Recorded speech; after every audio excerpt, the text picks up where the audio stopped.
What's going on, guys? I got a new unboxing here, and this is from Kizer. This is the Buddy, and it is a 3-inch sized blade, 14C28N blade, micarta handle, and this is by Maxim Epifensev. Hopefully I got that right. But let's check out the package here and see what I got. Now, with this being a lot bigger, I think it is, yes, it is a fixed blade. And man, oh man, look at that. Make sure I don't cut myself. So that right there is the Buddy by Kizer.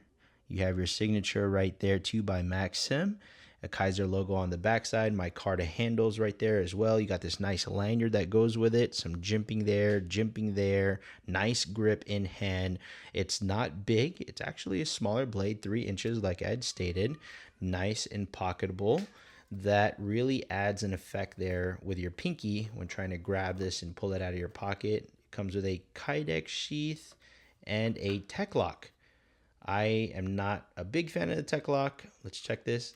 Ooh, retention is nice. That stays in there pretty strong. Shaking this out of there, it doesn't come out. Good.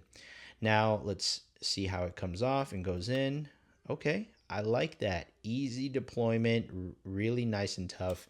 This right here is a tech lock I'm not going to really use, but there's other ways that you can configure this on the Kydex sheath. That right there is the Buddy, y'all. Let me know in the comments down below. Is this something that you would get yourself? Your thoughts? Peace out.